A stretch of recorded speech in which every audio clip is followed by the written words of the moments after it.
नमस्कार आणि सप्रेम जय भीम. डॉक्टर आंबेडकरांच्या सहवासात या डॉक्टर सविता भीमराव आंबेडकर लिखित पुस्तक वाचनाचा मागोवा आपण घेत आहोत. त्यामधील हा आहे चौथा भाग. यामध्ये आपण पाहणार आहोत आमच्या सहजीवनाची सुरुवात, हिंदू कोडबिल आणि बरंच काही. स्वागत समारंभ आटोपल्यावर डॉक्टर साहेब मला उपपंतप्रधान व गृहमंत्री सरदार वल्लभभाई पटेल यांच्या निवासस्थानी त्यांची भेट घेण्यासाठी घेऊन गेले. सरदार पटेलांना काही दिवसांपूर्वीच हृदयविकाराचा त्रास झाला होता. त्यांना बरे वाटत होते, परंतु डॉक्टरांनी पूर्ण विश्रांतीचा सल्ला दिल्याने ते अंथरुणावरच पडून होते. बंगल्याच्या बाहेर हिरवळीवरच त्यांचा पलंग टाकला होता. त्याचे कारण असे की त्यांना लोकांना भेटता यावे. आम्ही उभयता त्यांना भेटायला गेलो तेव्हा आम्हाला बघून ते अंथरुणात उठून बसले आणि हसून त्यांनी आमचे स्वागत केले. डॉक्टर साहेबांशी हस्तांदोलन करून मनःपूर्वक अभिनंदन केले. माझी अत्यंत आत्मीयतेने आणि आपुलकीने त्यांनी चौकशी केली. मला आपल्या शेजारीच पलंगावर बसवून घेतले आणि मायेने माझ्या पाठीवर हात फिरवून म्हणाले, बेटी, तुमने डॉक्टर साहब से विवाह करके बड़ा धैर्य दिखाया है. यह शुभ घटना अगर बापूजी के सामने होती तो और भी खुशी की बात होती. वे तो फूले नहीं समाते. मुझे आनंद है और बड़ी खुशी है, लेकिन सिर्फ इस बात का दुख है कि आज बापू हमारे बीच यह क्रांतिकारी घटना देखने के लिए नहीं है. सरदार पटेलांनी त्यांच्या बंगल्यावर आमच्या लग्नप्रित्यर्थ एक लहानसा समारंभ सोहळा आयोजित केला होता. परंतु त्यांच्या प्रकृती अस्वास्थ्यामुळे आम्ही तिथे जास्त वेळ थांबलो नाही, कारण त्यांना पूर्ण विश्रांती घेण्याचा डॉक्टरांनी सल्ला दिला होता. आणखी एका गोष्टीचा खुलासा या ठिकाणी करणे उचित वाटते. आमच्या लग्नाची तारीख 15 एप्रिलच ठरविण्याची काय कारणे होती? 14 एप्रिल हा डॉक्टर साहेबांचा वाढदिवस. त्यामुळे 14 एप्रिलला त्यांच्या बंगल्यावर असंख्य हितचिंतक, मित्र, स्नेही, सहकारी आणि चाहत्यांची प्रचंड गर्दी त्यांचे अभिष्ट चिंतन करण्यासाठी होत असे. त्यामुळे 14 एप्रिलला विवाह सोहळा ठरविणे सोयीचे झाले नसते. वास्तविक पाहता 14 एप्रिललाच विवाह व्हावा ही माझी फार इच्छा होती. 15 एप्रिलच ठरविण्यात दुसरी महत्त्वाची गोष्ट म्हणजे तो दिवस गुरुवार होता आणि डॉक्टर साहेबांना गुरुवारबद्दल अतीव आकर्षण होते, कारण गुरुवार हा दिवस त्यांना शुभदिन असल्याचा त्यांचा स्वतःचा अनुभव होता आणि म्हणूनच त्यांनी 14 एप्रिलऐवजी 15 एप्रिलला येणारा गुरुवारच निश्चित केला. योगायोगाची गोष्ट म्हणजे त्यांचे महापरिनिर्वाण देखील 6 डिसेंबर 1956 गुरुवारीच झाले. आमच्या विवाहाच्या निमित्ताने शुभेच्छा प्रकट करणारे पत्र वल्लभभाई पटेलांनी पाठविले. ते असे: new Delhi, 15th April 1948. My dear Dr. Ambedkar, I learned from the papers about your marriage, which is coming off today. Please accept my warmest congratulations and best wishes for a happy married life. I'm sure if Bapu were alive, he would have given you his blessings. With kindest regards, yours sincerely, Vallabhbhai Patel. To Honorable Dr. B.R. Ambedkar, Minister for Law, New Delhi. वल्लभभाईंच्या पत्राला doctor साहेबांनी 17 April रोजी पुढील प्रमाणे उत्तर पाठविले. My dear Sardar Patel, I and my wife join in acknowledging your good wishes on the occasion of our marriage and in saying how very thankful we are for the same. I agree that Bapu, if he had been alive, would have blessed it. I hope you have by now completely recovered. With kind regards, yours sincerely, B.R. Ambedkar. देश-विदेशातील वृत्तपत्रांच्या प्रतिक्रिया. आमच्या विवाहासंबंधीच्या बातम्या देश-विदेशातील वर्तमानपत्रातून झळकल्या.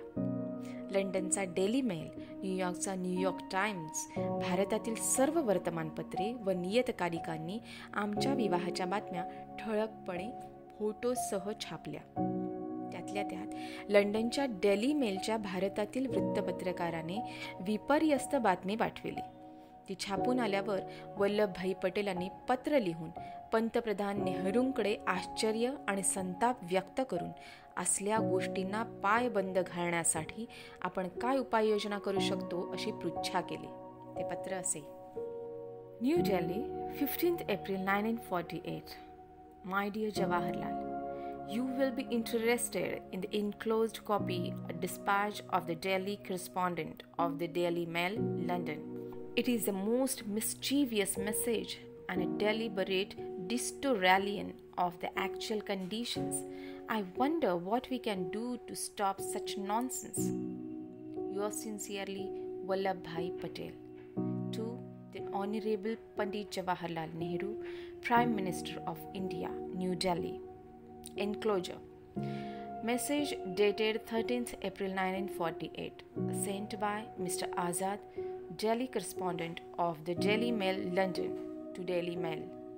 Dr. B.R. Ambedkar, scheduled caste, untouchable, law minister in the government of India, will defy Hindu law when he marries a Brahmin girl in Delhi on Thursday. Brahmins, priestly order, are the highest caste in the Hindu religion, and it is a crime of a woman to marry outside the Brahmin caste. To avoid embarrassment to other members of the government whose caste forbids them eating or entering the house of an untouchable, no announcement of the wedding is being made, and all cabinet ministers will be absent from Delhi on Thursday. Ambedkar's bride is a well-known lady doctor here. New York times या New York अमेरिकेहून प्रसिद्ध होणाऱ्या जगप्रसिद्ध वृत्तपत्राने आपल्या 16 April 48च्या अंकात आमच्या विवाहाची बातमी प्रसिद्ध केली. आपल्या वार्तापत्रात न्यूयॉर्क टाइम्सने स्वर्गात प्रवेश करण्याचा वर्णव्यवस्थेने प्राप्त आपला हक्क गमावून हिंदू ब्राह्मण स्त्रीने अस्पृश्य नेत्याशी लग्न केले असा मथळा देऊन आपल्या वार्तापत्रात पुढे म्हटले की अस्पृश्य नेते डॉक्टर आंबेडकर यांचा सर्वोच्च ब्राह्मण जातीतील डॉक्टर कबीर यांच्याशी झालेला विवाह हा लक्षावधी कर्मठ हिंदूंसाठी स्वतंत्र भारतातील मोठा वैशिष्ट्यपूर्ण प्रसंग आहे. डॉक्टर आंबेडकरांनी अस्पृश्यांसाठी केलेल्या कार्याचा आणि घेतलेल्या कष्टांचा गौरव करून वर्तमानपत्रात पुढे म्हटले, कर्मठ हिंदू तत्वाप्रमाणे कुमारी कबीर यांनी स्वर्गात प्रवेश करण्याचा आपला हक्क एका अस्पृश्याशी लग्न केल्याने कायमचा गमावला आहे. अशा प्रकारे जगातील एका कर्मठ धार्मिक रूढीला उघड प्रतिकार एका ब्राह्मण मुलीने हिंदू भारतातील नव्या युगाच्या वाटेवर मैलाचा दगड ठेवल्याचे इथे भारतात मानले जात आहे. एखाद्या संस्थानिकाने सामान्य बाईशी विवाह करण्यात जे वैशिष्ट्य आहे त्याहीपेक्षा आंबेडकरांच्या या विवाहाला अधिक मोठे वैशिष्ट्य आहे. डॉक्टर आंबेडकरांचे शिक्षण कोलंबिया व युरोपातील विद्यापीठात बडोद्याचे नरेश गायकवाड यांच्या आश्रयाने झाल्याचे लिहून भारतीय राजकारणात डॉक्टर आंबेडकरांनी अतिशय नावलौकिक मिळविलेला असल्याची ग्वाही दिली आहे. न्यूयॉर्क टाइम्सचे विशेष वार्तापत्र पुढील प्रमाणे होते. हिंदू ब्राह्मण weds untouchables leader forfeiting her caste right to enter heaven. Special to New York Times, New Delhi, 15th. To million of Orthodox Hindus, one of the most significant in New Free India, the marriage today of Dr. B.R. Ambedkar, an untouchable, to Dr. Kabir, a member of the Supreme Brahmin caste. Only few years ago, such a union could hardly have happened in caste-bounded India, and it still is rare enough for front-page display in Indian newspapers. Dr. Ambedkar, Minister of Law in the Indian Cabinet and President of the All India Scheduled Castes Untouchables, is best known as a champion of equal rights for those 60 lakhs Indians who in the social system are the lowest of the low, a people without caste doomed to be reincarnated as untouchable throughout eternity. Partly through his efforts over many years, the untouchables are now admitted to many Hindu temples as a legal right. But her marriage to untouchable Miss Kabir, a according to Orthodox Hindu doctrine, forever forfeited her right to enter heaven. She has violated the strict bars of caste and thereby, according to a belief still held in the thousands of Indian villages, has placed herself and her descendants beyond the pole for the end of time. That a Brahmin girl could thus defy one of the strongest religious conventions in the world is taken here as a milestone on the road of New Age in Hindu India. It is far more significant than a wedding of a royalty to a commoner. Dr. Ambedkar, who was 55 yesterday, studied at Columbia and Europe University under the patronage of Maharaja Gaikwad of Baroda. He has had a distinguished career in Indian politics, becoming famous for his bitter differences with Mohandas K. Gandhi on the issue of a separate electorate for untouchables, which Dr. Ambedkar favored.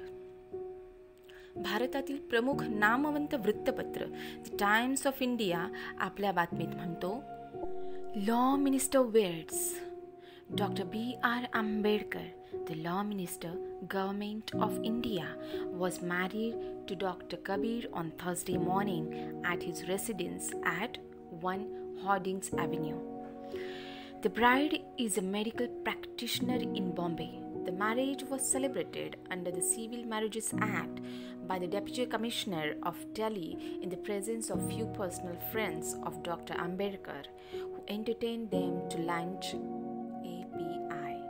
भारतातील नामवंत इंग्रजी नियतकालिक कारवाने आमच्या विवाहाची बातमी देऊन doctor आंबेडकरांचा सारस्वतांचा जावई, सारस्वत सन इन लॉ असा उल्लेख केला. आमच्या लग्नाची बातमी वृत्तपत्रांमधून जाहीर झाल्यावर देशविदेशातून अभिनंदनपर व शुभेच्छापर तारा आणि पत्रे यांचा वर्षाव झाला. डॉक्टर साहेबांच्या जवळच्या स्नेही सहकाऱ्यांनी तसेच अनेक अनुयायांनी आनंद प्रकट केला. घटना समितीतील सदस्य, खासदार, मंत्रिमंडळातील सदस्य, पंतप्रधान नेहरू, घटना समितीचे अध्यक्ष आणि नंतर प्रथम राष्ट्रपती झालेले डॉक्टर राजेंद्र प्रसाद, भारताचे पहिले गव्हर्नर जनरल लॉर्ड माउंटबॅटन इत्यादी अनेक नामवंतांनी पत्राद्वारे, टेलिफोनवरून, तारेने वा प्रत्यक्ष भेटून आमचे अभिनंदन केले आणि मनःपूर्वक शुभेच्छा दिल्या. डॉक्टर साहेबांचे पारसी स्नेही नवल भथेना यांचेही अभिनंदनपर पत्र आले. डॉक्टर आंबेडकर व भथेना या दोन जीवाभावाच्या मित्रांची मैत्री हा मित्रत्वाचा एक आदर्श नमुना होता असे मी मानते. भथेनासारखा निस्वार्थी आणि प्रत्येक संकट प्रसंगी निरपेक्ष भावनेने पुढे होऊन मदत करणारा मित्र आंबेडकरांना क्वचितच लाभला असेल. भथेना व डॉक्टर साहेब अमेरिकेत शिकत असताना एकत्र राहत होते. बॅरिस्टरीचा अभ्यासक्रम अपुरा राहिला असताना त्यासाठी अर्थसहाय्य व्हावे यासाठी भथेना यांनी 2 शिकवण्या आंबेडकरांना मिळवून दिल्या. बाटली बॉय कंपनीत थोडे दिवस आंबेडकरांनी नोकरी केली, ती देखील भथेनांच्याच खटपटीने मिळाली होती. डॉक्टर साहेब बार एट लॉ झाल्यावर वकिली करण्यासाठी सनद घेण्या इतकेही पैसे त्यांच्यापाशी नव्हते. तेव्हा देखील भथेना यांनीच आर्थिक सहाय्य केले. दुसऱ्यांदा जेव्हा डॉक्टर साहेब शिक्षणासाठी परदेशी निघाले तेव्हाही आर्थिक मदत त्यांनीच केली. अशा प्रकारे वेळोवेळी त्यांनी डॉक्टर साहेबांना आर्थिक मदत केलेली दिसून येईल. मुलगा यशवंत आणि पुतण्या मुकुंद यांना एखाद्या सन्माननीय धंद्यात घालवण्याचा साहेबांचा विचार होता. त्यात देखील भथेना यांनी बरीच खटपट केली आणि हे सर्व करीत असताना त्यांनी जराही गाजावाजा वा कसलीही अपेक्षा केली नाही. डॉक्टर साहेब पुढे घटनाकार झाले, स्वतंत्र भारताचे कायदेमंत्री झाले, परंतु त्यांच्या या परममित्राने कधीही कसलीही अपेक्षा केली नाही. विशेष म्हणजे भथेना गांधीजींचे भक्त आणि डॉक्टर आंबेडकर गांधीजींचे कट्टर विरोधक, परंतु हा तात्विक विरोध आंबेडकर भथेना या 2 मित्रांच्या मैत्रीत कधीही आडवा आला नाही. भथेना यांनी पीपल्स एज्युकेशन सोसायटीत सक्रिय भाग घेऊन सोसायटीची जबाबदारी सांभाळावी अशी डॉक्टर साहेबांची फार इच्छा होती, पण ते काही होऊ शकले नाही. कारण भथेना यांना बोलावून डॉक्टर साहेबांनी त्यांना तशी विनंती केली आणि 1 महिन्यातच डॉक्टर साहेबांचे महापरिनिर्वाण झाले. आमच्या लग्नानिमित्त नवल भथेना यांनी अभिनंदनपर पत्र पाठविले आणि डॉक्टरांच्या लग्नाच्या आवश्यकतेचे जोरदार समर्थन केले. त्यांच्या पत्राला डॉक्टर साहेबांनी 19 एप्रिल रोजी उत्तर पाठविले. My dear Naval, 1 Hardinge's avenue, New Delhi, 9th April 1948. Thank you very much for your letter of good wishes on marriage. I'm glad you appreciate the necessity for it. With kind regards, yours sincerely, B.R. Ambedkar. आमचे शिमल्यास प्रयाण. थोड्याच दिवसांनी doctor साहेब मला शिमल्याला घेऊन गेले. लग्नानंतर आम्ही प्रथमच सुट्टी घालविण्यासाठी गेलो होतो. डॉक्टर साहेबांसमवेत बाहेर जाण्याचा तो माझा पहिलाच प्रसंग होता. शिमल्याच्या सरकारी डाक बंगल्यावर आमचा मुक्काम होता.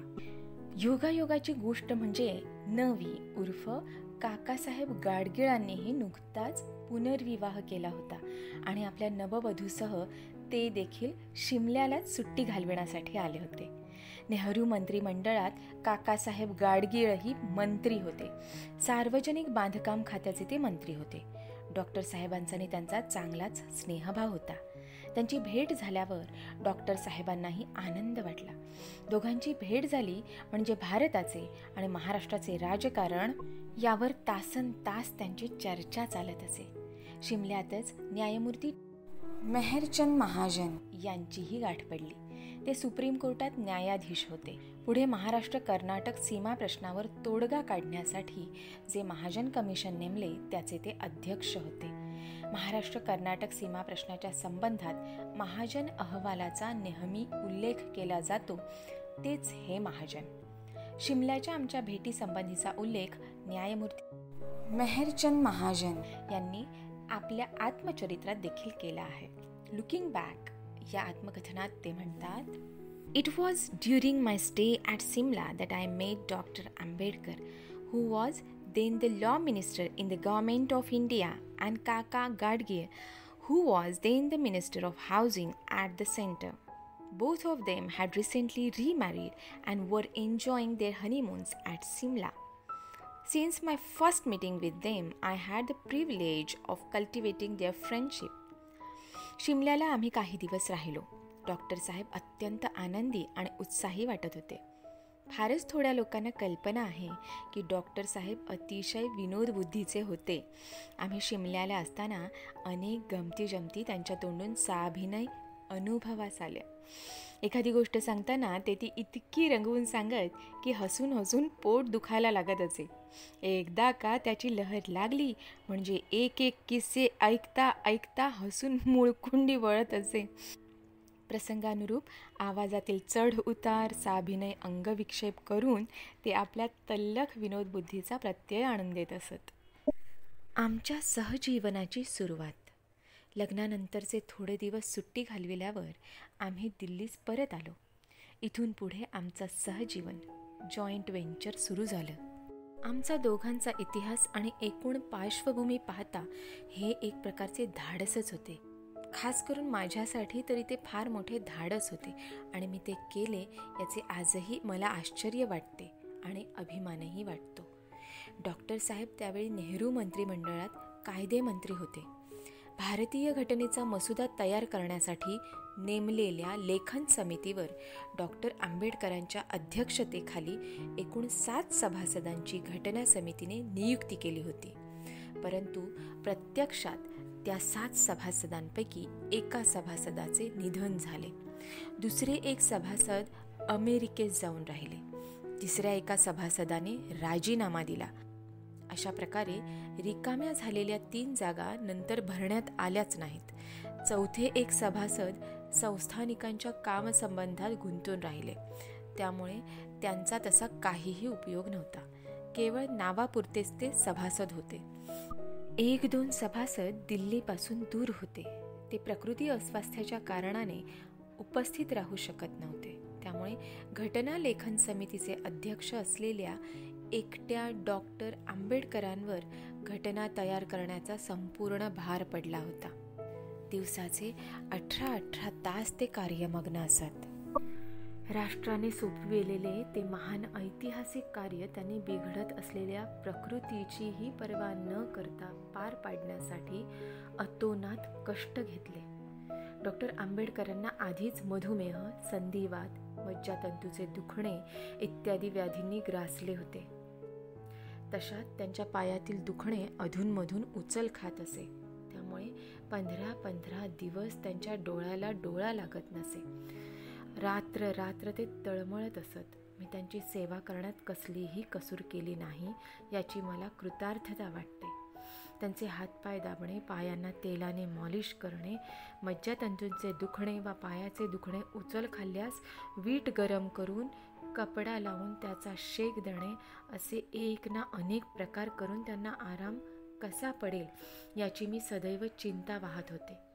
डॉक्टर साहेबांना मधुमेह होता. मधुमेह असलेल्या व्यक्तीसाठी वेळच्या वेळी सुयोग्य जेवण, काटेकोर पथ्य पाळणे, नियमितपणे औषध घेणे या गोष्टी अत्यंत आवश्यक असतात आणि त्या काळी मधुमेहावर प्रभावी औषधे उपलब्धही नव्हती. आता परिस्थिती निराळी आहे. मधुमेहावर संशोधन होऊन अत्याधुनिक आणि प्रभावी औषधे आता उपलब्ध आहेत. मी त्यांच्या जीवनात आल्यावर त्यांची दिनचर्या काटेकोर आखण्याचा आटोकाट प्रयत्न केला. त्यांचे जेवण, विश्रांती, औषध पाणी आणि घटनेचे महान कार्य या सर्व गोष्टींचे वेळापत्रक आखले. डॉक्टर साहेब आधीच डायबेटिक होते. त्यामुळे जेवण, पथ्ये व औषधे अतिशय महत्त्वाची होती. या सर्व गोष्टींचा ताळमेळ बसविण्याचा मी सदैव प्रयत्न केला.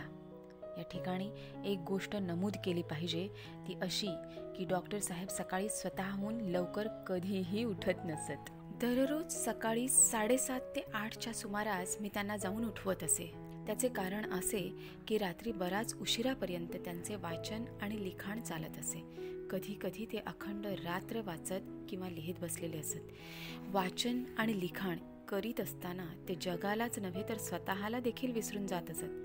त्यांना वेळेचे, झोपेचे, विश्रांतीचे, जेवणाचे, जगाचे इतकेच काय स्वतःचे देखील भान राहत नसे.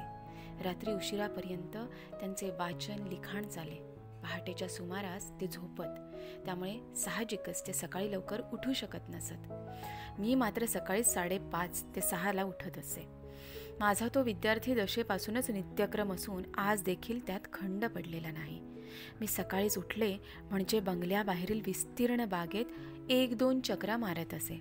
नंतर मी आमच्या माळ्याच्या घरी जात असे. आमच्या माळ्याची खोली बंगल्याच्या गेटला लागूनच होती. माळ्याकडे जाऊन त्याच्या कुटुंबियासमवेत मी चहा घेत असे. त्यांचा चहा म्हणजे बिनदुधाचा कोरा असायचा. थोडा वेळ त्या माळ्याच्या कुटुंबियांसमवेत घालविल्यानंतर मी मुखमार्जन आणि इतर प्रातर्विधी उरकून घेत असे. त्यानंतर आंघोळ आटोपून डॉक्टर साहेबांसाठी इंग्रजी पद्धतीचा म्हणजे उकळलेला चहा, साखर आणि दूध वेगवेगळ्या भांड्यात असून आवडीनुरूप प्रमाणात घ्यायचे असतात. चहाचा ट्रे असा तयार करून डॉक्टर साहेबांच्या बेडरूममध्ये जाऊन त्यांना मी उठवत असे. ते उठल्यावर माझ्या हाताने त्यांना चहा करून देत असे. आम्ही दोघेही मिळून चहा घेत असू. डॉक्टर साहेब इंग्लंड अमेरिकेत राहिल्याने त्यांना बेड टी घेण्याची सवय होती. चहा घेता घेता ते सकाळची वर्तमानपत्रे चाळत असत. चहा पिऊन झाला म्हणजे ते थोडा वेळ वर्तमानपत्रे चाळत बसत. डॉक्टर साहेबांना न्यूरायटिस आणि रक्तदाबाचा त्रास असल्याने त्यावर योगासने उपयुक्त ठरतात म्हणून मी त्यांना काही ठराविक योगासने शिकविली होती आणि ती त्यांनी रोज नियमितपणे करावी असा मी आग्रह धरीत असे. चहा पिऊन आणि पेपर चाळून झाले म्हणजे ते योगासने करीत. थोडा वेळ हा व्यायाम केल्यावर ते बंगल्याच्या व्हरांड्यात येऊन लांब खुर्चीवर पडून असत. यानंतर आमचा ड्रायव्हर त्यांच्या सर्वांगाला मॉलिशचे तेल लावून मॉलिश करत असे. अशा प्रकारे नियमित मॉलिश करून घेण्याची त्यांना सवय मीच आग्रहाने लावून दिली होती. हेतू हा की त्यांच्या शरीरातील रक्ताभिसरण सुरळीत होऊन मज्जातंतूंना तरतरी यावी अशी त्यांच्या शरीराची मॉलिश जवळजवळ अर्धा तास चालत असे. मॉलिश करून आमचा ड्रायव्हर देखील घामाघूम होत असे. डॉक्टर साहेबांना योगासने तसेच मॉलिश करायला लावणे हा उपचाराचाच एक भाग होता आणि म्हणून मी आग्रहाने ती सवय त्यांना लावली होती. नंतर डॉक्टर साहेब मुखमार्जन आणि प्रातर्विधी आटोपून आंघोळीला जात. आंघोळीसाठी त्यांना गरम पाणी लागे. बराच वेळा मीच त्यांची आंघोळ घालून देत असे. मी त्यांच्या अंगाला साबण लावून घासून आंघोळ केलेली त्यांना फार आवडत असे. मी आंघोळ घालीत असताना ते एखाद्या निरागस आणि आज्ञाधारक बालकाप्रमाणे बसून राहत. मलाही त्यांच्या या निरागसपणाची मोठी गंमत आणि कौतुक वाटे. आंघोळ झाली म्हणजे त्यांचे अंग पुसून कोरडे करण्यास देखील मी मदत करीत असे. आंघोळ आटोपून डॉक्टर साहेब न्याहारी करण्यासाठी डायनिंग टेबलवर येऊन बसत. साधारणपणे 8 ते 8:30च्या दरम्यान ते न्याहारीसाठी टेबलवर हजर असत. त्यांना एक हौसच होती असे म्हणा ना, आणि ती म्हणजे न्याहारीचे पदार्थ मी माझ्या हातांनी ताजे आणि त्याच वेळेस करून द्यावेत. वास्तविक पाहता बंगल्यात स्वयंपाकी होताच, पण नाही, न्याहारीसाठी साहेब बसले म्हणजे त्यांच्या समक्ष मी त्यांना हवा तो पदार्थ गरम गरम करून दिला पाहिजे अशी त्यांची अपेक्षाच असायची. यासाठी मी विद्युत तवकडीची म्हणजे हॉट प्लेटची व्यवस्था डायनिंग टेबल शेजारीच करून घेतली होती. त्यांना जेवणाप्रमाणेच न्याहारीच्या पदार्थांमध्येही विविध प्रकार केलेले आवडायचे. त्यांच्या आवडी व इच्छेनुरूप तो विशिष्ट पदार्थ मी गरमागरम करून देत असे. डॉक्टर साहेबांच्या न्याहारीचा पहिला पॉरिज कोर्स असे. हे उकळलेले ओट्स दुधात चांगल्या रीतीने मिसळायचे म्हणजे झाला तयार पॉरिज कोर्स. ह्या दुधात मी त्यांना थोडे बदाम वाटून घालून देत असे. त्याला तुम्ही पेज म्हणा ना, कांजी म्हणा, पाश्चिमात्य भाषेत हा पदार्थ पॉरिज म्हणून ओळखला जातो. डॉक्टर साहेबांच्या न्याहारीचा पहिला कोर्स पॉरिज असे. कधी कधी ते कॉर्नफ्लेक्स देखील घेत असत. ते पॉरिज किंवा कॉर्नफ्लेक्स घेईपर्यंत अंड्याचा एखादा पदार्थ हॉट प्लेटवर तयार करून मी देत असे. अंड्याचे विविध प्रकार त्यांना फार आवडत. खरं म्हणजे अनेक प्रकारच्या पाककृती तयार करण्यास मी त्यांच्याकडेच शिकले. पाककलेवरची अनेक पुस्तके मी त्यावेळी खरेदी करून घेतली होती. डॉक्टर साहेबांना रोजच्या रोज नवनवे पदार्थ मी करून देत असे. ते देखील अत्यंत आवडीने आणि चवीने खात. अंड्याचे उकडलेले अंडे, हाफ फ्राय, फुल फ्राय, ऑमलेट, भुर्जी तसेच स्क्रॅम्बल्ड एग असे एक ना अनेक पदार्थ त्यांना नाश्त्यासाठी मी आलटून पालटून देत असे. अंड्यासोबत गरम गरम टोस्ट बटर लावून देत असे. निरनिळ्या प्रकारचे जॅम त्यांना विशेष आवडत. अंडी टोस्ट झाल्यावर ते कॉफी घेत. कॉफी त्यांना अतिशय आवडे. क्रॉकरीची त्यांना फार आवड. नाश्त्यासाठी, चहासाठी, कॉफीसाठी, जेवणासाठी अशा निरनिराळ्या प्रकारचे क्रॉकरीचे सेट्स आमच्या बंगल्यावर होते. चहासाठी चहाचाच, कॉफीसाठी कॉफीचेच, न्याहारीसाठी न्याहारीचीच आणि जेवताना जेवणाचीच असे विशिष्ट सेट वापरले पाहिजेत अशी त्यांची ताकीद होती. निरनिराळ्या प्रसंगी ते निरनिराळे सेट वापरायला सांगत. सकाळची न्याहारी ते व्यवस्थित घेत. हाच त्यांचा आहार. दुपारी ते जास्त जेवत नसत. पॉरिज किंवा कॉर्नफ्लेक्स, अंड्याचा एखादा प्रकार, सोबत टोस्ट बटर किंवा जॅम बटर आणि नंतर चहा अशा 3 कोर्समध्ये न्याहारी होत असे. न्याहारी आटोपली म्हणजे लगेचच त्यांची कार्यालयाला जाण्याची तयारी करावी लागे. मीच त्यांना ड्रेसअप करायचे अशी त्यांची अपेक्षा असायची. पॅन्ट ते स्वतः घालत, परंतु शर्ट मीच चढवला पाहिजे. ते दोन्ही हात समांतर उंच करून धरीत आणि मी शर्ट चढवीत असे. शर्ट चढविला म्हणजे बटणे देखील मीच लावून देत असे. कोट देखील मीच चढविला पाहिजे. शर्टाची बटणे लावून झाली म्हणजे लगेच ते हात वर करून उभे राहत आणि मी कोट चढवीत असे. कोटाची बटणे लावून म्हणजे कोटाच्या खिशात विशिष्ट घडी करून रुमाल मीच ठेवला पाहिजे. रुमालाची कोपऱ्यावरील घडी खिशावर विशिष्ट रीतीने त्रिकोणी खिशावर दिसली पाहिजे. ड्रेसिंग टेबल समोर ते एखाद्या निरागस बालकाप्रमाणे उभे राहत. मी त्यांचे ड्रेसिंग करावे अशी त्यांची अपेक्षा आणि हौस असे. इतकेच काय, पण आंघोळ झाली म्हणजे अंगभर पावडरही मीच लावीत असे. असे मी केलेले त्यांना खूप आवडत असे. कपडे घालून झाले म्हणजे मोजे आणि बूट घालण्यासाठी आमचा स्वयंपाकी सुदामा हजरच असे. अशा प्रकारे व्यवस्थितपणे कपडे घालून झाले म्हणजे ते जायला निघत. बंगल्याच्या पोर्चमध्ये गाडी तयारच असे. साहेबांची स्वारी गाडीकडे निघाली म्हणजे मी सोबत जायलाच हवं. गाडीचं दार मीच उघडलं पाहिजे. मग ते गाडीत बसणार. गाडीचं दार मी बंद करायचं. गाडी सुरू झाली म्हणजे ते गाडीच्या खिडकीतून मला टाटा करीत. गाडी गेटच्या बाहेर पडेपर्यंत मी समोर पायरीवर थांबलं पाहिजे. दृष्टी आड होईपर्यंत ते मला गाडीतून पाहत राहणार. या सगळ्या गोष्टी अगदी ठरलेल्या होत्या आणि आपोआपच घडत होत्या. त्यांना ते फार आवडत होतं आणि मीही प्रत्येक गोष्ट आनंदाने आणि उत्साहाने करीत होते. त्यात मला कधीही कमीपणा किंवा कसलंही ओझं वाटलं नाही. घरातून ते साधारणपणे 8:30च्या दरम्यान बाहेर पडत. मी त्यांच्या आयुष्यात आले तेव्हा घटनेचे काम चाललेले होते. त्यामुळे बहुधा घटना समितीच्या बैठकीला गेले म्हणजे दुपारी कायदेमंत्री म्हणून कायदा मंत्रालयातच जात. सकाळी घरातून गेल्यावर साहेब साधारणपणे 1:30 ते 2च्या सुमारास घरी येत. ते आल्यावरच आम्ही एकत्र जेवत असू. त्यांचे जेवण फारच कमी होते. गव्हाच्या पिठाचे 2 लहान फुलके आणि थोडासा भात एवढंच ते खात. जेवणात त्यांना मांसाहार फार आवडे. ते अगदीच थोडं खात, पण पदार्थात त्यांना विविधता आवडे. निरनिराळ्या पदार्थांचे निरनिराळे प्रकार त्यांना आवडत. मटणाच्या प्रकारापैकी रोस्ट मटण त्यांना विशेष आवडे. पाश्चिमात्य देशात साहेबांचे जास्त वास्तव्य राहिल्यामुळे त्यांना पाश्चिमात्य पद्धतीचे तयार केलेले खाद्यपदार्थ जास्त आवडत. रोस्ट मटण, कोंड मटण, विशेष पद्धतीची सूप्स, पुडिंग्स आणि बेक्ड पदार्थ त्यांना विशेष आवडत. कलकत्त्याची हिल्सा मासळी त्यांना फार आवडे. D.G. जाधव त्यावेळी कलकत्त्याला मजूर आयुक्त होते. त्यांच्याकडून ते बर्फात घालून ही हिल्सा मासळी मागवीत असत. कोळंबी फ्राय देखील त्यांना आवडे. तळलेले पॉपलेट देखील त्यांना आवडत असे. कोंबडीच्या मटणाचे देखील निरनिराळे प्रकार त्यांना आवडत असत. Chicken fry, chicken curry, chicken tandoori असे निरनिराळे प्रकार मी करीत असे. जेवणाचे देखील निरनिराळे भांड्यांचे सेट्स होते. डायनिंग टेबलवर प्लेट्स, काटे, चमचे आणि इतर भांडी अगदी विशिष्ट पद्धतीने आणि सर्व्हिसप्रमाणे असाव्यात असा त्यांचा आग्रह असे. आमच्याकडे भांड्यांच्या संचाबरोबरच काटे, चमचे आणि जेवताना सर्व्हिस करण्यासाठी लागणारे अनेक सेट्स होते. पाश्चिमात्य वातावरणात त्यांचे तारुण्य गेल्याने या गोष्टी त्यांच्या मनावर अतिशय बिंबलेल्या होत्या. जेवताना देखील त्यांना सूप, पुडिंग लागत असे. गरम गरम पदार्थ त्यांना आवडत. त्यासाठी डायनिंग टेबलजवळ आम्ही विजेवर चालणारी हॉट प्लेट बसवून घेतली होती. प्रत्येक पदार्थ गरम करून द्यावा लागे. माझं तत्त्व होतं की त्यांना आवडणारी प्रत्येक गोष्ट मी अत्यंत आनंदाने आणि उत्साहाने करी. जेवणात मांसाहारी पदार्थ त्यांना लागे, पण ते जास्त खात नसत.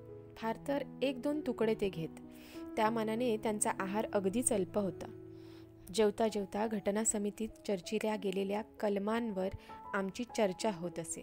माझे वाचन असल्याने आणि अशा चर्चाची मला आवड असल्याने मी समर्थपणे मुद्देसूद बोलू शकत असे. त्यांना माझे कौतुक वाटे.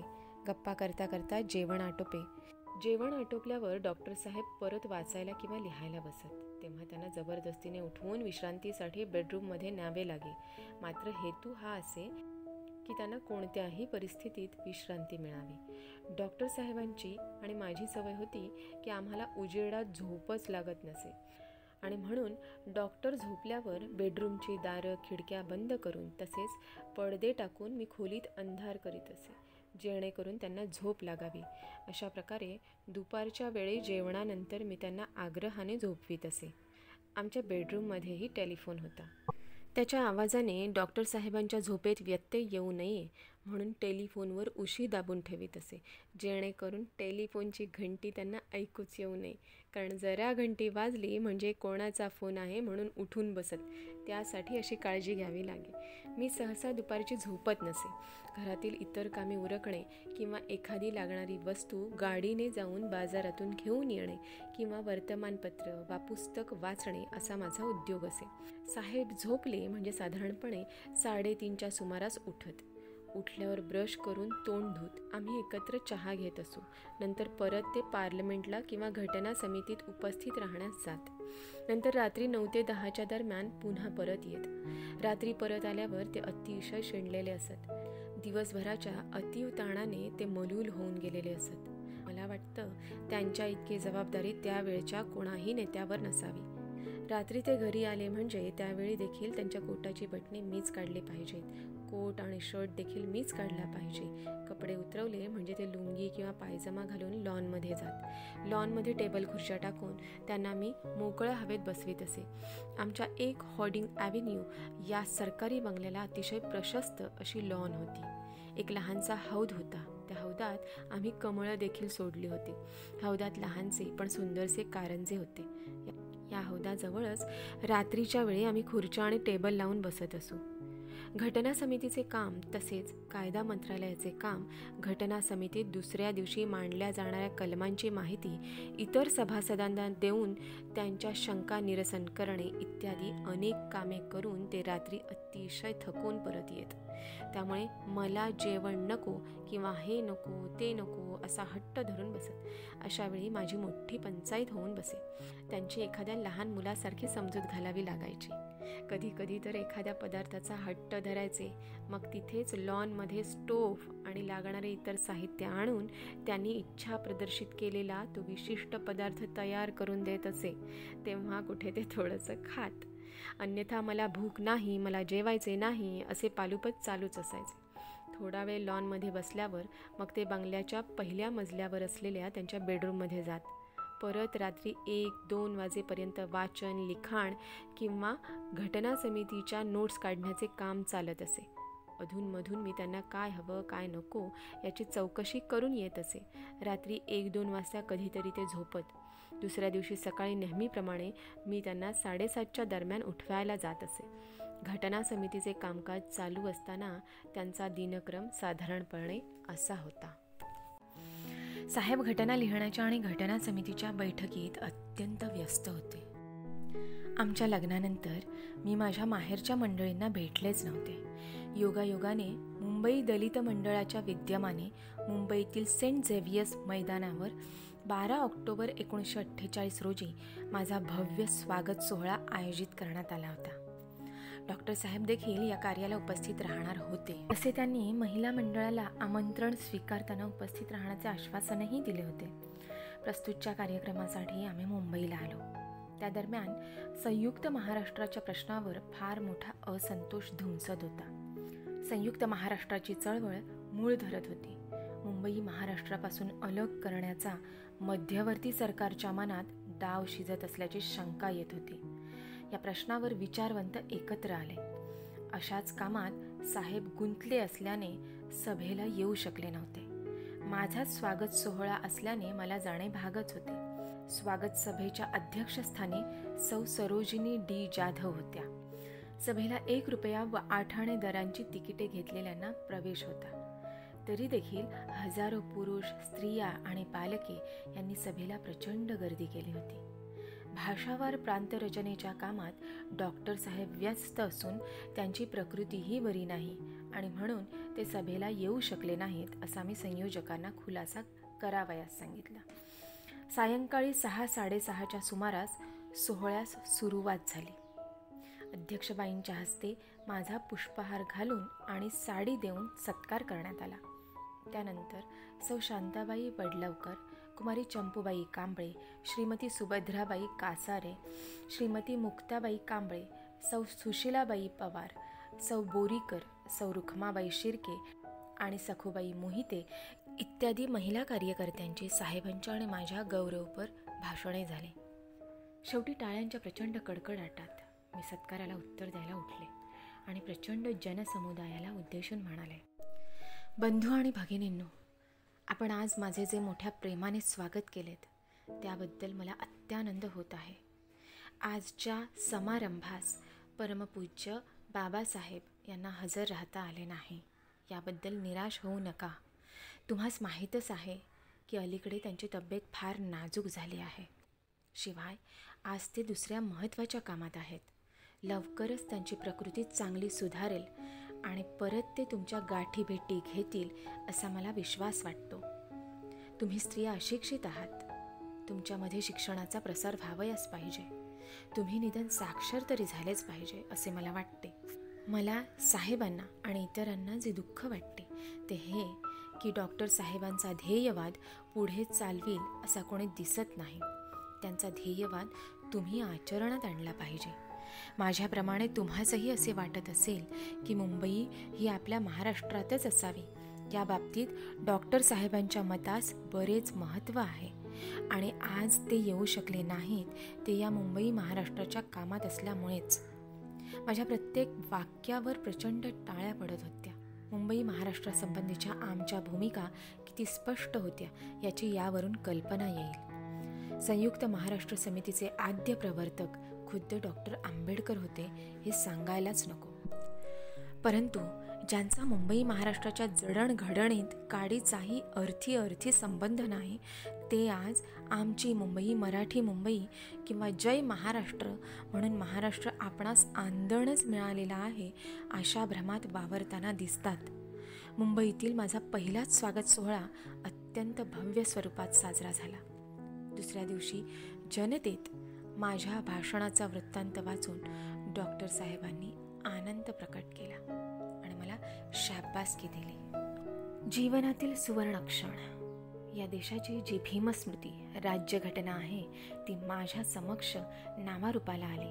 इतकेच नव्हे तर ती स्वीकारली जाऊन जगातील सर्वात मोठी लोकशाहीवादी लिखित घटना म्हणून जगन्मान्य झाली. घटनेच्या उभारणीतील प्रत्येक घडामोडी मला प्रत्यक्ष पाहता आल्या आणि हे भाग्य मला लाभले ते केवळ डॉक्टर साहेबांच्याच मुळे.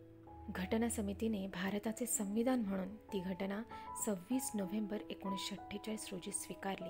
हा क्षण आम्हा उभयतांच्या आयुष्यातील सुवर्ण क्षण होय. मला चांगले आठवते की डॉक्टर साहेबांनी घटनेची प्रत घटना समितीचे अध्यक्ष डॉक्टर राजेंद्र प्रसाद यांच्या सुपूर्द केली. त्या दिवशी साहेबांसाठी विशिष्ट पद्धतीची फोमची स्वतंत्र खुर्ची अध्यक्षांच्या परवानगीने सेंट्रल हॉलमध्ये न्यावी लागली होती. घटना समितीचे कामकाज ज्या प्रशस्त सभागृहात चालत असे त्यात सभासदांना बसण्यासाठी लाकडी बेंच असत. डॉक्टर साहेबांसाठी विशेष प्रकारची खुर्ची तयार करून घेण्याचे कारण असे होते की साहेबांच्या बेंबीच्या थोडे खाली ओटीत एक फोड बॉईल झाला होता. आपणास कल्पनाच असेल की मधुमेह असलेल्या व्यक्तीला जखम झाली तर ती त्वरित भरून येत नाही किंवा लवकर बरी होत नाही. डॉक्टर साहेबांना मधुमेह असल्याने फोडाची जखम काही केल्या बरी होत नव्हती आणि तो फोड इतका त्रास द्यायचा की त्यांना नीटपणे बसता देखील येत नसे. त्यामुळे सभागृहात असलेल्या लाकडी बेंच टेबलावर त्यांना बसणे शक्यच नव्हते. त्या फोडाचं ड्रेसिंग रोज मीच करीत असे. कापसाचा मोठा बोळा त्या फोडामुळे तयार झालेल्या जागेत बसत असे, एवढी मोठी ती जखम होती. परंतु घटना अर्पण करण्याचे काम अतिशय महत्त्वाचे असल्याने खास खुर्ची तयार करून घेतली होती आणि याच खुर्चीत बसून डॉक्टर साहेबांनी घटना राजेंद्र बाबूंच्या सुपूर्द केली. या ऐतिहासिक प्रसंगाची एक वैशिष्ट्यपूर्ण खूण असलेली ही खुर्ची मी आज तागायत जपून ठेवली आहे. पुण्याच्या सिम्बायोसिस संस्थेच्या विद्यमाने होणाऱ्या डॉक्टर आंबेडकर स्मृती विहार या राष्ट्रीय स्मारकात ती जनतेला दिसेलच. भारतवासियांचे गीता, बायबल, कुराण आणि त्रिपिटक म्हणजे या देशाची सार्वभौम घटना होय. तो ऐतिहासिक क्षण मी प्रत्यक्ष डोळ्यांनी पाहिला. डोळे धन्य झाले आणि मी धन्य झाले. डॉक्टर साहेबांनी घटना सादर केल्याचा तो अविस्मरणीय सोहळा अजूनही माझ्या मनश्चक्षुसमोर चलचित्रासारखा फिरत असतो. डॉक्टर साहेबांनी केलेल्या ऐतिहासिक भाषणात राष्ट्रीय एकात्मतेसाठी त्यांनी कळकळीने केलेले आवाहन आजही माझ्या कानात घुमत आहे. डॉक्टर साहेब म्हणाले होते, मी घटना समितीत आलो तो दलित वर्गाचे हित साधण्यासाठी. घटना समितीने माझी निवड घटना लिहिण्यासाठी नेमलेल्या लेखन समितीवर केलेली पाहून मला आश्चर्यच वाटले. याबद्दल मी घटना समितीचा अत्यंत ऋणी आहे. तसेच घटनेचा खरडा तयार करणाऱ्या लेखन समितीने म्हणजेच ड्राफ्टिंग कमिटीने माझ्यावर एवढा मोठा विश्वास टाकला आणि मला त्यांनी आपले साधन म्हणून वापरून राष्ट्राची अशी मोठी सेवा करण्याची मला संधी दिली, याविषयी मी त्या समितीचाही ऋणी आहे. घटनेच्या गुणांविषयी विश्लेषण करून शेवटी त्यांनी आपल्या देशबांधवांना कळकळीचे आवाहन केले की ज्या जातीभेदामुळे या देशाच्या सामाजिक जीवनात तट पडली आहे आणि जातीजातीत मत्सर आणि शत्रुत्व निर्माण झाले आहे, त्या जातीभेदाचा त्याग करून भारतीयांनी सामाजिक आणि भावनिक अर्थाने एक राष्ट्र बनावे. घटना समितीचे अध्यक्ष डॉक्टर राजेंद्र प्रसाद यांच्या भाषणातून डॉक्टर साहेबांच्या कार्याचे आणि त्यांनी बजावलेल्या जबाबदारीचे यथार्थ दर्शन होईल. राजेंद्र प्रसाद म्हणाले, विशेषतः लेखन समितीचे अध्यक्ष डॉक्टर आंबेडकर यांनी आपल्या प्रकृतीची क्षिती न बाळगता हे काम, घटना लिहिण्याचे काम समर्थपणे तडीस नेले. घटना तयार करण्यासाठी नेमलेल्या लेखन समितीवर डॉक्टर आंबेडकरांची निवड करून त्या समितीवर अध्यक्षपदी निवड करण्यात घटना समितीने जो निर्णय घेतला त्याच्या इतका अचूक निर्णय घटना समितीने कोणताही घेतला नाही. डॉक्टर आंबेडकरांनी आपल्या निवडीची यथार्थता पटवून दिली. इतकेच नव्हे तर त्यांनी हे जे कार्य केले त्याला त्यांनी एक प्रकारचा तेजस्वीपणा आणला आहे. डॉक्टर राजेंद्र प्रसादांच्या या उद्गारातच डॉक्टर साहेबांच्या कार्याचे मूल्यमापन आणि त्यांची महती सामावलेली आहे. घटनेच्या ऐतिहासिक कार्याने डॉक्टर आंबेडकरांचा देशभर गौरव झाला. आधुनिक मनू म्हणून देशाने त्यांना डोक्यावर घेतले. ठिकठिकाणी आम्हाला सत्कार समारंभासाठी निमंत्रण येऊ लागली. शेड्यूल कास्ट फेडरेशनने देखील मुंबईत एक सत्कार सोहळा 22 डिसेंबर 1948 रोजी परळच्या RM भट हायस्कूलमध्ये आयोजित केला होता. आम्ही दिल्लीहून मुंबई सेंट्रलला पोहोचलो. शेड्यूल कास्ट फेडरेशनच्या प्रचंड सभेतील डॉक्टर साहेबांच्या भाषणातील मार्गदर्शक ठरणारे विचार येथे देणं उचित होईल.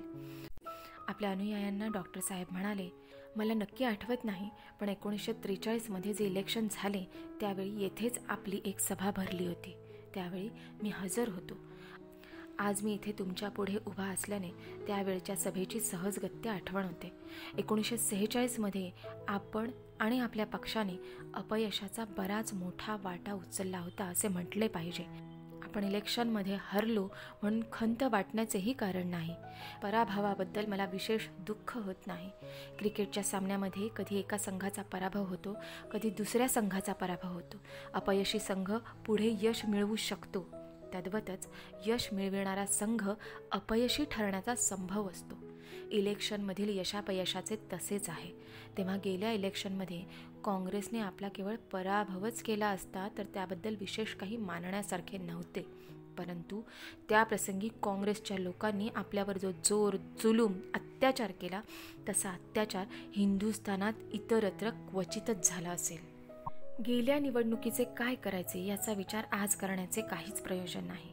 निवडणुकीच्या वेळी कोणते पक्ष उभे राहतात हे पाहिले पाहिजे. आपण अल्पसंख्याक आहोत. कोणा ना कोणा पक्षाशी सहकार्य केल्याशिवाय आपले भागणार नाही. कोणाशी सहकार्य करायचे ते दर एक पक्षाचा कार्यक्रम पाहून ठरवावे लागेल. संगनमत करायचे झाले तरी आपला पक्ष मोडून सामील होता कामा नये. आपला पक्ष कायम ठेवूनच इतर पक्षांशी संगनमत करण्याचे धोरण आपण ठेवले पाहिजे. जशी ब्राह्मणेतर पक्षांची गत झाली तशी आपली होऊ नये म्हणून हा इशारा देणे आवश्यक आहे. होती ती संघटना मोडून ब्राह्मणेतर पक्ष काँग्रेसमध्ये गेला. आता काँग्रेस सोडून बाहेर आला आणि बाहेर येऊन पुन्हा स्वतंत्र संघटना करू लागले. दुसऱ्याच्या घरात शिरायचे, त्यातून बाहेर पडायचे आणि पुन्हा मोडलेले घर बांधायचे. अशा नागमोडी धोरणाचा अवलंब आपण करता कामा नये. सभेच्या ठिकाणी साहेबांचा आणि माझा भव्य स्वागत सत्कार करण्यात आला. काही दिवस मुंबईत राहून आम्ही दिल्लीला परत गेलो. दिल्लीला प्रयाण करण्यापूर्वी मी आग्रहाने साहेबांची प्रकृती तपासून घेतली. सेंट जॉर्ज हॉस्पिटलमध्ये दातांची तपासणी केली. तसेच प्रख्यात हृदयरोग तज्ज्ञ डॉक्टर तुळपुळे आणि डॉक्टर मालवणकर यांच्याकडूनही साहेबांची तपासणी करून घेतली आणि त्याप्रमाणे औषधोपचार सुरू केले. सरकारी दौऱ्यासाठी जाताना हैदराबादच्या वाटेवर मनमाडला 16 जानेवारी 1949 आमचा भव्य सत्कार झाला. तेव्हा साहेब म्हणाले, अलीकडे बरेच दिवस राजकारणाबद्दल मी बोलत नाही, कारण हल्ली मी राजकीय बंधनात आहे. अस्पृश्य समाज इतर कोणत्याही समाजापेक्षा अधिक राजकारण ज्ञानी समाज आहे याबद्दल मला बिलकुल शंका नाही. कोणत्याही समाजाची उन्नती त्या समाजाच्या शिक्षणाच्या प्रगतीवर अवलंबून आहे. आपले राजकारण यशस्वी करण्याकरिता आपल्या समाजास अधिकाराच्या जागा म्हणजे मी म्हणतो त्याप्रमाणे मोक्याच्या जागा काबीज केल्या पाहिजेत. आपण 7 कोटी आहोत. आपण संघटित राहिलो तर जे मिळाले ते पुरेसे आहे. त्याच्या जोडीला संघशक्ती राहिली तर कोणाचीच भीती नाही.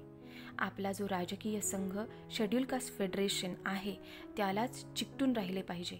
आपण जरी अल्पसंख्याक असलो तरीही भिण्याचे कारण नाही. आपलं घर मोडून दुसऱ्याच्या हवेलीत शिरणे हा मोठा मूर्खपणा आहे. आपली झोपडी शाबूत राखा. तसे न झाल्यास ब्राह्मणेतर पक्षांप्रमाणेच आपली स्थिती झाल्याशिवाय राहणार नाही. ब्राह्मणेतर पक्षांची काय दुर्दशा झाली आहे. 1932 सालापर्यंत आम्ही संगनमताने काम करीत होतो. त्यावेळी काही ब्राह्मणेतर पुढाऱ्यांना वाटले की काँग्रेस पक्षाच्या बाहेर राहून उपयोग नाही. आत शिरून आतून पोखरून काँग्रेसचा किल्ला फोडता येईल, बाहेरून किल्ला फोडता येणार नाही. या समजुतीने ते काँग्रेसमध्ये गेले. मी त्यांना पुष्कळदा बजावून सांगितले, परंतु त्यांनी माझे ऐकले नाही. आज ब्राह्मणेतर पक्ष नामशेष झाला आहे. मी देशघातकी गोष्टी करतो असा आरोप पूर्वी माझ्यावर केला जात असे, पण आता त्या आरोपातील फोलपणा सर्वांच्या नजरेस आला आहे. आमचा पक्ष देशाच्या विरुद्ध कधीही नव्हता. आपणच खरा समाजवाद प्रस्थापित करू शकू. शेतकरी कामकरी राज्य आपणच स्थापणार, कारण आपल्यात श्रीमंत आणि मध्यम वर्ग नाहीतच. आपण सर्वच कामगार, आपण सर्वच गरीब, आम्हीच लोकशाही निर्माण करू. खरी लोकशाही निर्माण करायची असल्यास आज हजारो वर्षे डोक्यावर नाचत आलेला वरचा वर्ग खाली आणि खालचा वर्ग वरती गेल्याशिवाय खरी क्रांती होणार नाही. क्रांतीचे चक्र अर्धेच फिरले. आसासह चाक पूर्ण फिरल्याशिवाय खरी क्रांती होऊ शकत नाही. ते चाक आम्हीच फिरू. मी अस्पृश्यांसाठी सरकारी नोकऱ्यांमध्ये राखीव जागांची तरतूद करून ठेवली आहे, परंतु त्या राखीव जागांसाठी लायक उमेदवार मिळत नाहीत. जे राजकीय हक्क मिळालेले आहेत त्यांची अंमलबजावणी बरोबर होत नाही, कारण तिथे अधिकारी वरच्या वर्गाचे असतात. म्हणून या मोक्याच्या जागा आपण काबीज केल्या पाहिजेत. राजकारणा इतकेच महत्त्व शिक्षण संस्थेला आहे. एखाद्या समाजाची उन्नती त्या समाजातील बुद्धिमान होतकरू आणि उत्साही तरुणांच्या हाती असते. ह्या दिशेने गेली काही वर्षे मी राजकारणाकडे थोडेसे दुर्लक्ष करून शिक्षण संस्थेकडे जास्त लक्ष पुरवित आहे. मुंबईमध्ये सिद्धार्थ कॉलेज सुरू केले आहे. त्यात सध्या 2400 विद्यार्थी शिक्षण घेत असून त्यापैकी 160 विद्यार्थी आपले आहेत. त्यांच्यासाठी मी 21,000 रुपये खर्च करीत असतो. माझे सगळे लक्ष या गोष्टीकडे वेधले आहे.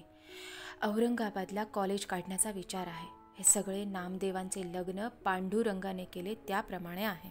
भावी राज्यघटनेत अस्पृश्यांच्या हक्कांची मी तरतूद करून ठेवली आहे. त्यातल्या 9व्या कलमान्वये अस्पृश्यतेचा नायनाट करण्यात आला आहे. कोणत्याही प्रकारचा जातीभेद, उच्च नीच भावना रद्द केली आहे. न्हाव्याने तुमचे केस कापले पाहिजेत, धोब्याने तुमचे कपडे धुतले पाहिजेत. देवळे, खानावळी आणि उपहारगृहात आपणास उच्च वर्णीयांप्रमाणे वागविले पाहिजे. इतरांनी आपणास समानतेने वागविले पाहिजे. घटनेचे महान कार्य केल्यानंतर प्रथमच आम्ही मुंबईला येत होतो. त्यामुळे प्रचंड जनसमुदाय सभेला उपस्थित होता. डॉक्टर साहेबांच्या जयघोषाने अवघे वातावरण दुमदुमून गेले होते. टाळ्यांच्या प्रचंड कडकडाटात आमचे भव्य स्वागत करण्यात आले. चहापान झाल्यावर हा सोहळा समाप्त झाला. थोडे दिवस मुंबईला राहून नंतर आम्ही दिल्लीला परत गेलो. अस्पृश्य समाजाला उद्धारण्याचा मार्ग म्हणजे अस्पृश्यांमध्ये शिक्षणाचा प्रचार आणि प्रसार करणे हा होय. याची डॉक्टर साहेबांना पूर्ण जाणीव होती आणि त्याच उद्देशाने 1928 साली त्यांनी डिप्रेस्ड क्लासेस एज्युकेशन सोसायटी स्थापून 2 वसतिगृहेही चालू केली. पुढे 1946 साली पीपल्स एज्युकेशन सोसायटी स्थापन करून 20 जून 1946 रोजी मुंबईत सिद्धार्थ महाविद्यालय स्थापन केले. त्यानंतर मागासलेला भाग म्हणून मराठवाडा येथे शैक्षणिक केंद्र उभारण्याच्या दृष्टीने औरंगाबाद येथे महाविद्यालय सुरू करण्यासाठी प्रयत्न सुरू केले. त्यांच्या प्रयत्नांना यश येऊन मिलिंद कॉलेज अस्तित्वात आले.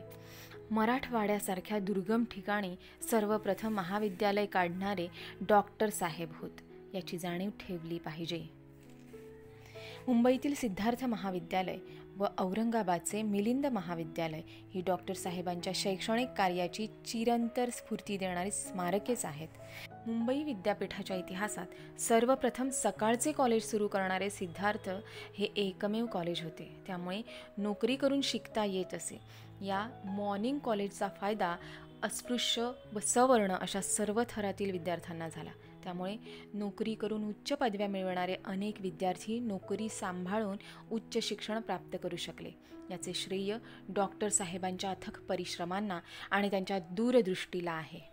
मिलिंद महाविद्यालय औरंगाबाद येथे सुरू करावयाच्या महाविद्यालयासंबंधीचे नकाशे डॉक्टर साहेबांनी एका इंजिनियरकडून फेब्रुवारी 1949मध्येच तयार करून घेतले होते.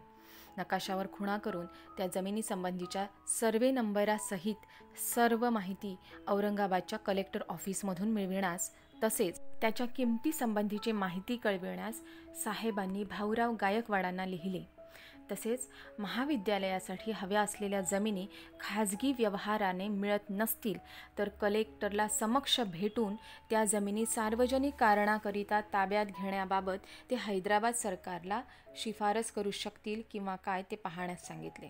आपल्याला कल्पनाच आहे की पुढे डॉक्टर साहेबांनी अत्यंत मेहनतीने औरंगाबादच्या ओसाड रानावर भव्य महाविद्यालय उभे केले. त्याचे नाव पीपल्स एज्युकेशन सोसायटीचे कॉलेज असे होते. त्या महाविद्यालयाचे नाव मिलिंद ठेवण्यास व आसपासच्या भव्य व विस्तीर्ण परिसराला नागसेन वन हे नाव देण्यास मीच कारणीभूत आहे हे मी अभिमानाने नमूद करते. त्याचे असे झाले की कॉलेजचे नाव काय ठेवावे म्हणून एकदा आमची चर्चा चालली होती. मी कॉलेजचे नाव मिलिंद या बौद्ध विद्वानाचे आणि आसपासच्या परिसराचे नागसेन या दुसऱ्या विद्वान बुद्धानुयायाचे नाव सुचविले. डॉक्टर साहेबांनाही ते आवडले. त्याप्रमाणे कॉलेजचे मिलिंद महाविद्यालय असे नामकरण करण्यात येऊन आसपासच्या परिसराला नागसेन वन असे नाव देण्यात आले. डॉक्टर साहेबांची प्रकृती. एप्रिलच्या पहिल्या आठवड्यात डॉक्टर साहेब फारच आजारी पडले. मला आठवते की एका रविवारी त्यांची प्रकृती अतिशय खराब झाली होती. सांधेदुखी, दातांचा त्रास आणि रक्तदाब यांनी ते अतिशय हैराण होते. शरीरातील साखरेचे प्रमाणही अतिशय वाढले होते. त्या रविवारी मी अखंड रात्र जागून त्यांचे हातपाय दाबण्यातच काढले. जवळजवळ 10-12 दिवस ते अंथरूण धरून होते. या संबंधात ते दादासाहेब गायकवाडांना लिहितात. New Delhi, 11 April 1949. प्रिय भाऊराव, तुम्ही व श्री चित्रे जेव्हा औरंगाबादला गेला होतात त्याचवेळी मी येथे दिल्लीत अतिशय आजारी पडलो होतो. रविवार दिनांक 3 एप्रिल हा जीवावरचा दिवस निघून गेला. मी आता जरा ठीक आहे. मी हल्ली कामही करू शकत नाही वा बाहेरही पडू शकत नाही. आपला भीमराव आंबेडकर. Hindu code bill. राज्यघटनेचे काम हातावेगळे केल्यावर डॉक्टर साहेबांनी दुसरे अत्यंत महत्त्वाचे कार्य हाती घेतले आणि ते म्हणजे Hindu code bill. Doctor Ambedkar हिंदूंविरुद्ध होते असा अपप्रचार केला जातो तो धादांत खोटा आहे. वस्तुस्थिती अशी आहे की डॉक्टर साहेबांनी हिंदूंवर जेवढे उपकार केले आहेत तेवढे अस्पृश्यांवर देखील केलेले नाहीत. हिंदू धर्मातील खुळचट कल्पना व मानव उन्नतीच्या आड येणाऱ्या धार्मिक रूढींवर त्यांनी निकराचा हल्ला करून समाज जागृत केला. हिंदू समाजात समता प्रस्थापित करण्यासाठी प्रकृतीचीही पर्वा न करता हिंदू कोड बिल तयार केले. हिंदू कोड बिलात त्यांनी स्त्रियांना पुरुषांच्या बरोबरीने हक्कदार बनविले. पुढे हिंदू कोड बिलाचेच वेगवेगळे कायदे होऊन स्त्रियांना समान हक्क आणि स्वातंत्र्य प्राप्त झाले. हिंदू धर्मातील अनिष्ट बाबींवर प्रखर टीका करून समाजाच्या डोळ्यात त्यांनी झणझणीत अंजन घातले आणि त्यामुळेच हिंदूंची प्रगती दिसत आहे. मी स्वतः स्त्री असल्याने स्त्रीमनाची मला चांगलीच कल्पना असणे साहजिकच आहे. त्यामुळे हिंदू कोड बिलासंबंधी डॉक्टर साहेब व माझ्यात नेहमीच चर्चा होत असे. डॉक्टर साहेबांना स्त्री शिक्षण, स्त्री स्वातंत्र्य, स्त्री मुक्ती यांची सदैव तळमळ लागलेली असे. स्त्री मुक्तीचे ते कट्टर पुरस्कर्ते होते. मला अतिशय अभिमान वाटतो की मी अगदी सुरुवातीपासूनच स्त्री स्वातंत्र्याचा कट्टर पुरस्कार करीत राहिले आहे. हिंदू कोड बिलाचे काम चालू असताना मी माझी मते अगदी हिरिरीने मांडत असे. डॉक्टर साहेबांना देखील माझ्या विचारांचे आणि मतांचे मोठे कौतुक वाटे. बायकांनी आपल्या विवाहाची खूण म्हणून मंगळसूत्र घालावे हे मला आजही पटत नाही. डॉक्टर साहेबही याच विचारांचे होते. आपण आजवरच्या माझ्या सर्व छायाचित्रांचे परीक्षण केले तर आपल्याला दिसून येईल की मी कधीही मंगळसूत्र घातलेले नाही. विशेष म्हणजे डॉक्टर साहेबांनी मला कधीही मंगळसूत्र आणून दिले नाही किंवा घालण्याची जबरदस्तीही केली नाही. तसेच मी देखील ते मागितले नाही किंवा ते घालण्याचा हट्टही धरला नाही. लग्नाआधी त्यांनी मला एक गळ्यातील चैन पाठवली होती. त्यात अँकर होता. तीच चैन मी वापरीत असे. डॉक्टर साहेब मला नेहमी म्हणायचे अस्थिर व भरकटणाऱ्या जहाजाला स्थिर करण्यासाठी नांगर असतो, तसा तू माझा नांगर आहेस. तुझ्यामुळेच माझ्या अस्थिर जीवनाला स्थैर्य लाभले आहे. मी स्त्री असल्याने मला स्त्रियांच्या हाल अपेष्टांची चांगलीच कल्पना होती. विशेषतः नवऱ्याने टाकून दिलेल्या निराधार स्त्रियांचे सासरला आणि माहेरलाही काय हाल होतात याची जाणीव मी डॉक्टर साहेबांना करून देत असे. घटस्फोटितांची पोटगी आणि संपत्तीत समान हक्क या 2 बाबी मी अगदी ठामपणे मांडीत असे. हिंदू कोडबिलात पोटगी, समान हक्क, संपत्तीत समान वाटा व द्विभार्या प्रतिबंध या मुद्द्यांवर मी नेहमी भर देत असे. मला अभिमान वाटतो की हिंदू कोडबिलात माझा देखील काकडभर का होईना पण निश्चित वाटा आहे, हे मला नम्रपणे नमूद करावेसे वाटते. हिंदू कोडबिल तयार करण्यात डॉक्टर साहेब अगदी गढून गेले होते. आमच्या बंगल्यातील एक खोली हिंदू धर्मग्रंथ व तत्सम ग्रंथांनी भरून गेली होती. संस्कृतवर विशेष प्रावीण्य असलेले काही विद्वान धर्मग्रंथातील विवेचनांचे व श्लोकांचे भाषांतर करण्यास साहेबांनी नियुक्त केले होते. धर्मग्रंथावरील देशविदेशातील भाषांतरे, टीकात्मक ग्रंथ यांनी संपूर्ण खोली अक्षरशः ठासून भरली होती. हिंदू धर्म पंडितांबरोबर साहेब चर्चा करून त्यांच्या शंका कुशंकांचे निवारण करीत अखंड चर्चा व वादविवाद यातून मार्ग काढेत. हिंदू कोडबिल तयार होत होते. एवढी प्रचंड मेहनत घेऊन तयार केलेल्या हिंदू कोडबिलाचा शेवट काय झाला हे आपल्याला माहीतच असेल. तरीही प्रस्तुत ग्रंथात योग्य त्या ठिकाणी मी त्याचा सविस्तर मागोवा घेतलाच आहे. यावरून कल्पना येईल की ते बिल कशा प्रकारे डावलण्यात आले. वस्तुतः त्यातीलच कलमे थोडी थोडी करून पुढे संमत करून घेऊन सत्तारूढ काँग्रेस पक्षाने त्याचे श्रेय घेतले. परंतु त्यांच्या मूळ कर्त्याला हिंदू कोडबिलाचे श्रेय मिळू दिले नाही, ही दुर्दैवाची गोष्ट आहे. सिद्धार्थ महाविद्यालयात हिंदू कोडबिल, दिल्लीत हिंदू कोडबिलाचे काम, औरंगाबादला कॉलेजसाठी जमीन वगैरेची व्यवस्था पाहणे असे चालू असताना आम्हाला मुंबईलाही यावेच लागत होते. आमचा मुंबईचा दौरा विशेषतः 2 कारणांसाठी असे. पहिले कारण म्हणजे सिद्धार्थ महाविद्यालयाच्या प्रगतीच्या दृष्टीने कामकाजासाठी किंवा पीपल्स एज्युकेशन सोसायटीच्या गव्हर्निंग बॉडीच्या मीटिंगसाठी व दुसरे कारण म्हणजे डॉक्टर साहेबांच्या प्रकृतीची तपासणी करून घेण्यासाठी. सिद्धार्थ कॉलेजच्या प्रगती व भरभराटीसाठी ते अहिर्निश धडपड करीत. कॉलेजने आयोजित केलेल्या खास कार्यक्रमांना जातीने उपस्थित राहण्याचा त्यांचा कटाक्ष असे. सिद्धार्थ कॉलेजने बुधवार दिनांक 11 जानेवारी 1950 रोजी एक कार्यक्रम आयोजित केला होता. त्या कार्यक्रमाचे प्रमुख वक्ते साहेबच होते. साहेबांनी हिंदू कोडबिलावरच बोलायचे ठरविले होते. मी त्यांना नेहमीच आग्रह करीत असे की प्रत्येक सभेत वा बैठकीत आपण हिंदू कोडबिलाबद्दलच्या शंका निरसन करून त्याचा प्रचार करायला पाहिजे, म्हणजे जनमत जागृत होईल.